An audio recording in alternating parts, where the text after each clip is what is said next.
You probably know someone who works 50 hours a week, makes a decent salary, and still panics every time the rent is due. Most people think you need a massive salary, a lucky break, an inheritance, or some secret Wall Street knowledge to escape that cycle. The truth is much simpler, but it makes a lot of people uncomfortable. You're running a mental filter right now that either pulls money towards you or pushes it far away. If you follow the numbers and the system we're about to break down, staying broke becomes nearly impossible. Not hard. Impossible. We're going to look at the math, the behavioral science, and a step-by-step weekly process that anyone can start from their kitchen table today. It starts with a weird reality about how you see the world. Think about the conversations you overheard when you were a kid. Maybe your parents fought over credit card bills, or maybe they told you that rich people were greedy. You absorbed those ideas before you even knew how to do basic math. You're walking around right now with a money filter that you didn't choose. And if that filter is set to see money as a source of stress, you'll blindly walk past opportunities every single day just to prove yourself right. A study from Cambridge University shows that our core money habits are locked in by age 7 years old. That means the way you handle a late fee or a sudden bonus today was programmed into your brain while you were still watching cartoons. If those early lessons taught you to fear money, you're still reacting from that fear right now. The first step to fixing this is pure neuroscience. Every morning, before you check your email, before you look at the news, you sit down and spend 5 minutes visualizing a specific financial goal. You don't just think about it, you mentally step into it. You imagine the exact feeling of looking at your phone and seeing 3 months of expenses sitting safely in your account. You feel the physical relief in your shoulders when you realize a flat tire won't ruin your month. Doing this activates your reticular activating system. That's the part of your brain that acts like a bouncer, deciding what information gets your attention and what gets ignored. When you train it to look for financial stability, it starts highlighting options you normally ignore. You hear people say they were just in the right place at the right time, but that's rarely true. Their brain was simply awake to the moment while everyone else was asleep. You can build that exact same awareness using 3 specific daily habits. Every morning, you write down 3 action-based money habits. You never use fake empty phrases like, I'm a millionaire. Your brain is smart enough to know that's a lie, and it'll reject it immediately. Instead, you write things like, I make choices that build security, or I take action when I see a clear path. Your brain trusts action, not empty wishes. You prove to yourself that you're changing by doing the things a financially secure person would do. But none of this works if you leave the biggest leak in your life wide open. A study in the Journal of Consumer Research shows that people who constantly compare themselves to others are 60% more likely to end up in heavy debt. The algorithm wants you to feel bad, so you'll buy something to feel better. You've got to ruthlessly unfollow anyone who makes you feel like you're falling behind in life. You probably avoid looking at your bank account when you know the balance is low. That's human nature. We'd rather live in a comfortable fog than face a sharp, painful truth, but that fog is exactly what keeps people trapped in the exact same spot year after year. The next step forces you to turn the lights on. You're going to track every single dollar that comes in and every dollar that leaves. You don't guess, you don't estimate, you track it. The Journal of Financial Planning published data showing that people who track their spending save 20% more than people who wing it. That's a massive difference just from paying attention. But the fear of seeing the real numbers holds people back. You download a free tool like Mint, or you just use a basic spreadsheet on your phone. You buy a coffee, you log it. You pay for a streaming service you barely watch, you log it. You order food late at night because you're tired, you log it. By the end of the week, the fog clears. You'll see patterns that genuinely shock you, and once you see where the leaks are, you can't unsee them. That discomfort is the start of real change. You might look at your tracking and feel completely defeated. You realize you spent $200 on food delivery because you were too exhausted to cook, or you see $50 disappearing into subscriptions you forgot to cancel. A lot of people freeze here. But the Bureau of Labor Statistics shows that 60 to 70% of the average person's income goes to just 3 things: housing, transportation, and food. You don't need to cut out every small joy in your life. If you can shrink just one of those 3 big categories by 10%, you free up a huge amount of cash. But money isn't the only thing slipping through your fingers. You also have to look at your time. Time is the raw material that you convert into security. If you spend 3 hours a day scrolling through feeds, you're throwing away 21 hours a week. A report from Rescue Time shows the average person spends over 3 hours a day staring at their phone. That's 1,186 hours a year. Imagine the frustration of feeling stuck at a job you hate while throwing away enough hours to learn a new skill, start a project, or build a totally different life. The math doesn't care about how tired we feel. You know that heavy feeling in your chest when your car makes a weird noise and you realize you can't afford a mechanic? The Federal Reserve found that 37% of Americans couldn't cover a $400 emergency entirely with cash or its equivalent. More than a third of the country is walking a tightrope with zero safety net. When you live that close to the edge, a broken water heater isn't just an inconvenience. It's a full crisis. And when humans are in crisis mode, we make terrible choices, we take out brutal loans, we max out cards with wild interest rates, and we dig a hole that takes years to climb out of. The very first goal you set is building a $1,000 buffer, not 6 months of expenses, just $1,000. You do this by moving fast. You look around your home and find the things you bought to feel better but never actually use. OfferUp data shows the average home has $7,000 worth of unused stuff sitting in closets and garages. You don't need a perfect plan. You just need to sell enough old clothes, electronics, or furniture to hit that $1,000 mark. That stack of cash is the buffer between you and bad decisions. You might think $1,000 isn't enough to change your life, but the shift isn't in the math. The shift is in your nervous system. When you hit zero every month, your brain stays locked in survival mode. Every choice you make is just about surviving until Friday. When you finally have that $1,000 sitting in a separate account, your brain breathes a sigh of relief. You stop reacting out of fear and start looking for ways to grow. You can take a small risk. You can pay for a cheap online class. You can look for a better job without the terror of missing a single paycheck. To build that buffer fast, you pick one big expense and kill it for 30 days. You stop eating out completely, or you pause every streaming service. This isn't a life sentence. This is a 30-day sprint to build a floor under your feet. The peace of mind you buy with that effort is worth 10 times the sacrifice. Once the panic stops, you start pushing forward. Most people try to save whatever's left over at the end of the month, but you know exactly how that movie ends. There's never anything left. Life will always find a way to eat idle cash if you leave it sitting around. You can only rely on your own discipline for so long. By the time you get home from work, deal with traffic, and make dinner, your willpower is completely gone. Recent research from the National Bureau of Economic Research found that automatic enrollment increases steady-state saving rates by about 0.6% of income, while automatic escalation adds about another 0.3%. When you're tired, your brain chooses the path of least resistance. It chooses takeout, it chooses online shopping, it chooses whatever feels good right now. You fix this by removing the choice entirely. The day your paycheck hits your account, a set percentage instantly moves into a totally separate account. You don't wait to pay rent. You don't wait to buy groceries. The money leaves before you ever have a chance to look at it. You set up the transfer to happen one day after you get paid. If you get paid on Friday, the money moves on Saturday. It doesn't matter if it's 5% or 20%. What matters is that the decision happens without you lifting a finger. Your brain never gets the chance to negotiate, and within a few weeks, you just adapt to living on the smaller amount. You set up the system, and the money disappears into a safe place. Now you build your life around exactly what's left. This is the oldest rule of wealth, and it works because it treats your future self as your most important bill. But what if there simply isn't enough money coming in? This is where people feel trapped, working a job that barely pays the bills. The answer is stacking skills. And if you're tired of that trapped feeling and want to learn exactly how to build your way out, clicking subscribe right now keeps you connected to the real strategies we unpack here. When you have zero cash to invest, your ability to solve problems is your only capital. Research from Florida State University shows it takes about 50 hours of deep, focused practice to get reasonably good at a new skill. That's just under 1 hour a day for 2 months. Most people drop out on day 4 because it feels hard and they assume they have no talent. Talent is totally irrelevant at the start. Consistency is the only thing that moves the needle.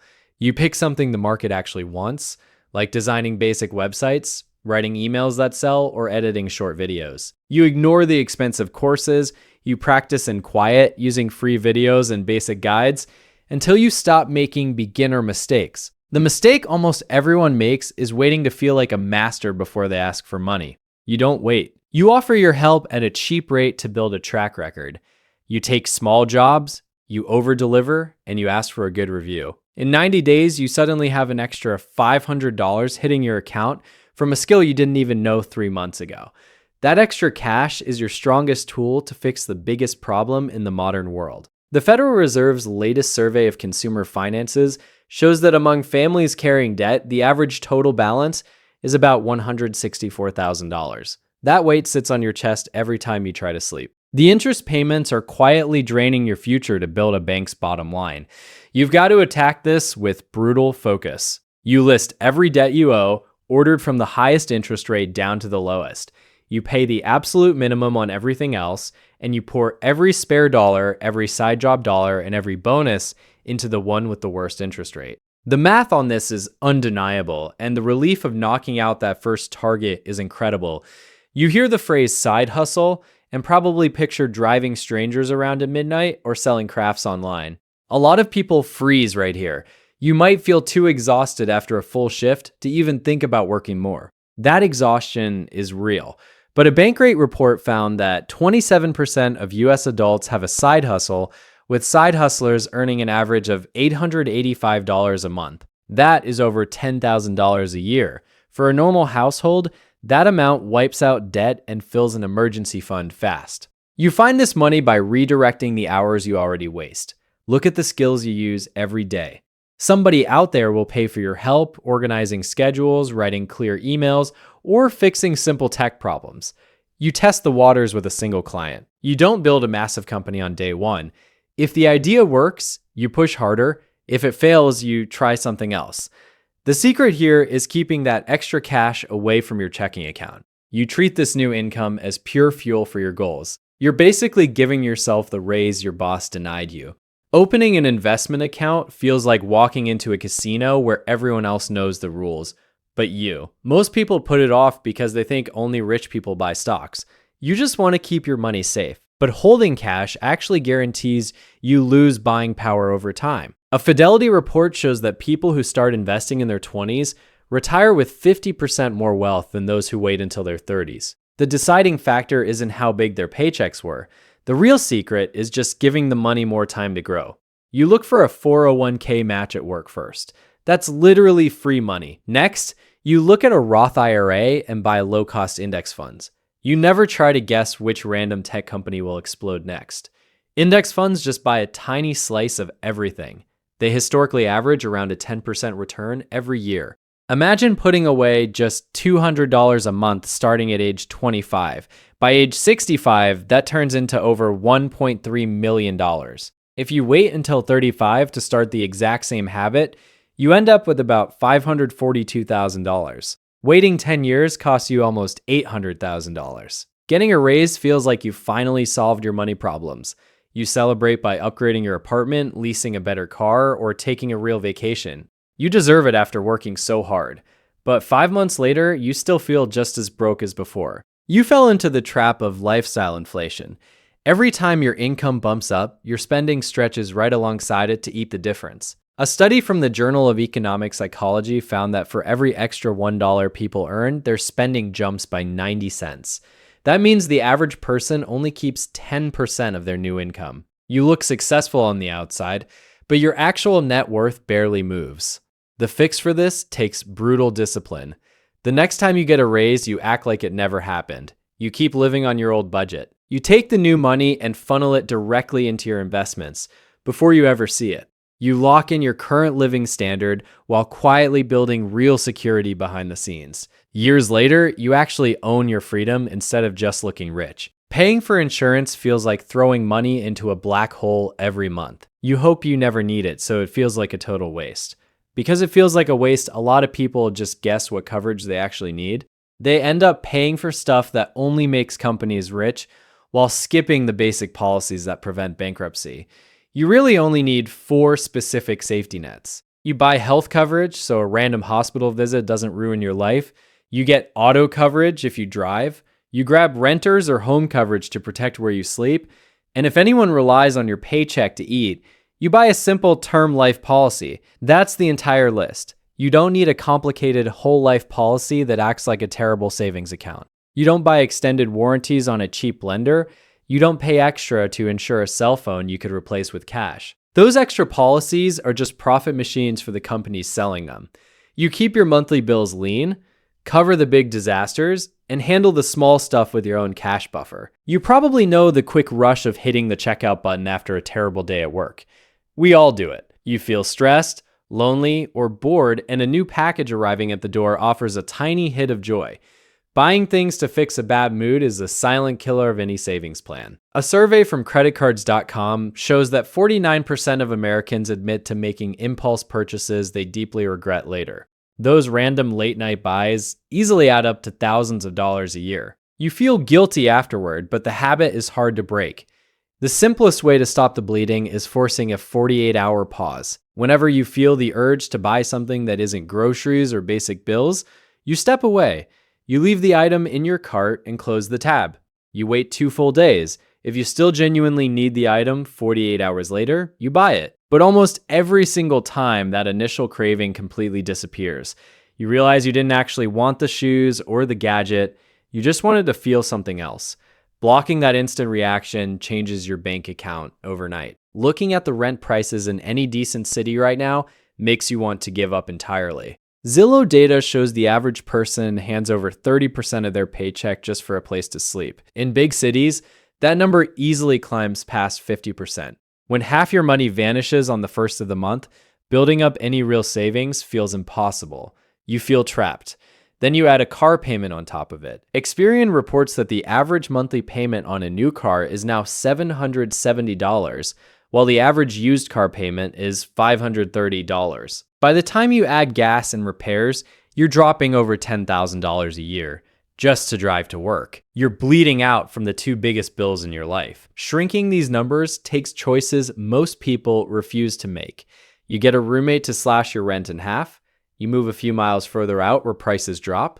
You sell the car with the massive loan and buy a used one with cash. These choices hurt your pride at first. Your friends might wonder why you downgraded, but living in a fancy apartment while drowning in debt is a terrible way to live.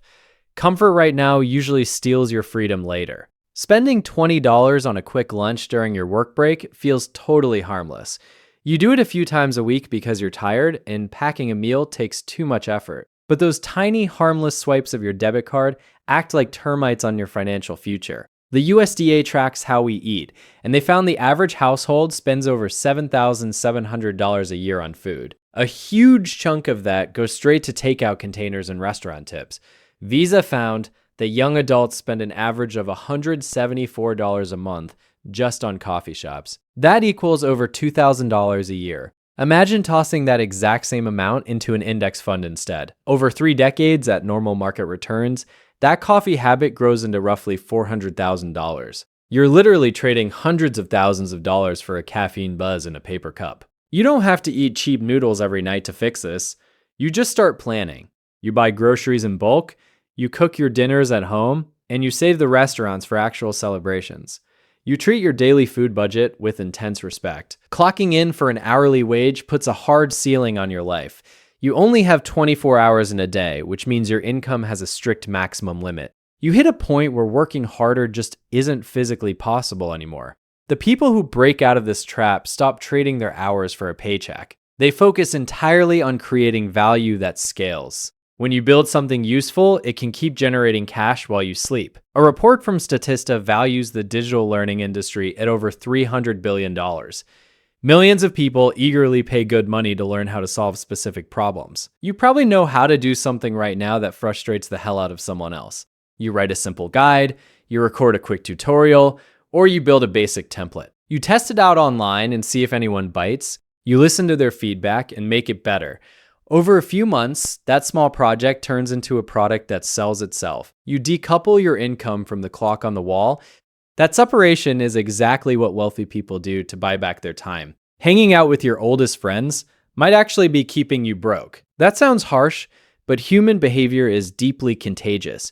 You naturally copy the habits of the people sitting across the table from you. A famous Harvard study confirmed that you eventually match the average outcomes of the 5 people you spend the most time around. If your close group complains constantly, blows their paychecks by Friday, and mocks anyone trying to improve, you'll eventually do exactly the same thing. You'll sabotage your own goals just to fit in. You have to take a hard, uncomfortable look at your circle. Notice who drains your energy and who pushes you to think bigger. You don't have to cut old friends off completely, but you do have to dilute their influence. You seek out groups where talking about goals and growth feels completely normal. You read books by people who already built the life you want. You absorb their mindset until it overrides the noise around you. Protecting your future sometimes means choosing a quiet weekend over a noisy room full of bad influences. Relying on raw motivation to fix your finances is a guaranteed way to fail. You feel incredibly inspired right now, but by next Tuesday, real life will hit you. The dog gets sick, your boss yells at you, and all that motivation completely evaporates. Systems run forever while willpower dies fast. You automate your savings, you schedule your bill payments, and you put every single transfer on autopilot. Then you lock in 1 hour every weekend to actually review the numbers. You check your tracking, you count your small wins, and you adjust whatever isn't working. That weekly review is the anchor that keeps you from drifting back into old habits. Most people will close this video and immediately forget everything they just heard. They'll wake up 5 years from now entirely unchanged. But you actually want a different outcome. Pick just one tiny action today. Move $20 into a separate account. Unsubscribe from a retail email list. Log one single expense. Action builds momentum, and momentum creates a totally new reality. Hit subscribe to Kyle Invests if you want to keep building that reality with us.